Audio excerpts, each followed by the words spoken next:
No vídeo anterior, referimos duas áreas em que a produção de biofilmes pode ter graves implicações a nível de saúde e a nível financeiro. Hoje, decidimos trazer-vos o lado brilhante dos biofilmes. Sabiam que, embora todos os pontos negativos previamente referidos, os biofilmes são de extrema importância na indústria alimentar? É verdade! E na indústria agrícola têm sido cada vez mais aplicados, uma vez que constituem soluções muito mais sustentáveis do que aquelas que vêm a ser utilizadas. Nos dias de hoje, a sustentabilidade é um tema muito importante, porque mais do que nunca, as indústrias aceitam que se não recorrerem a estas opções mais sustentáveis, o planeta irá sofrer as consequências das suas práticas. É importante perceber que a maior vantagem na utilização de biofilmes bacterianos em vez de culturas plantónicas de bactérias é a sua maior resistência. Comecemos então com a indústria alimentar. Aqui vamos focar-nos na fermentação alimentar e na produção de probióticos.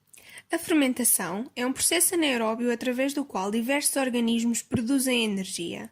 Na alimentação, tira-se partido deste processo, que ocorre em bactérias, para a conservação de alimentos, produção de bebidas alcoólicas e produção de laticínios. Quando as bactérias utilizadas se encontram dispersas em solução, as condições de stress associadas ao processo de fermentação podem colocar em risco a viabilidade das células, pelo que foi adotada uma nova estratégia: fermentação imobilizada com base em biofilmes, que se baseia na utilização de uma nanomembrana à qual as bactérias vão aderir e desencadear a formação do biofilme. Cada tipo de alimento tem um conjunto muito específico de bactérias, leveduras e outros micro-organismos, ao qual chamamos de microbioma. Por outro lado, na indústria alimentar, temos também a produção de probióticos. Os probióticos são produtos alimentares que contêm micro-organismos benéficos para a saúde do consumidor, tanto a nível da prevenção como do tratamento de doenças, nomeadamente ao nível do aparelho digestivo. Além disso, são também utilizados como conservantes naturais, ao prevenirem a deterioração do alimento devido à formação de micro-organismos patogénicos. Alguns estudos mostram que a capacidade de alguns micro-organismos formarem biofilmes é que lhes confere os efeitos benéficos ao consumidor, uma vez que são mais resistentes a variações de pH, temperatura, pressão osmótica e stress mecânico, comparativamente à sua forma plantónica. As espécies mais utilizadas como probióticos são Bifidobacterium e Lactobacillus. Embora as vantagens da utilização de biofilmes bacterianos comparativamente com bactérias plantónicas sejam bastante estudadas, a sua implementação ainda não está disseminada na indústria. Hoje em dia, a poluição é dos maiores problemas que o nosso planeta encara, pelo que surgiram diversas soluções para a travar, entre elas a biorremediação. A biorremediação é definida como o processo de remoção de poluentes da água e do solo, recorrendo à utilização de micro-organismos.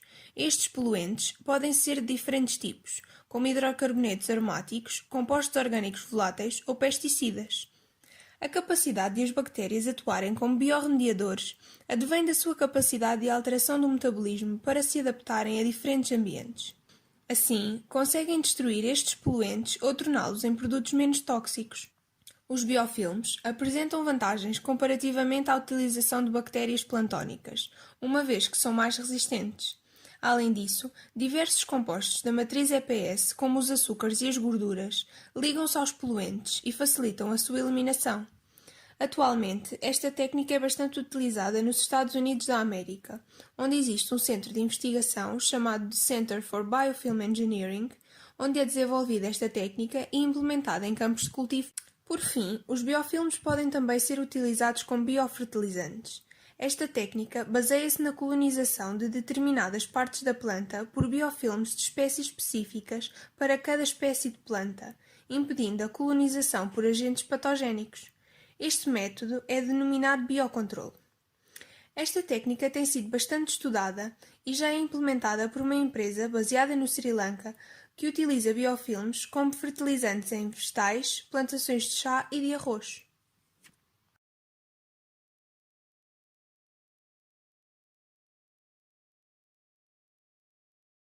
Aqui, vim desmistificar a ideia de que os biofilmes apenas constituem um perigo tanto para a saúde como para as diferentes indústrias. Espero que tenham percebido que a resistência dos biofilmes também constitui vantagens em diferentes áreas. Se tiverem curiosidade em saber mais, podem ver os nossos outros vídeos disponíveis. Eu sou a Raquel e obrigada por terem assistido.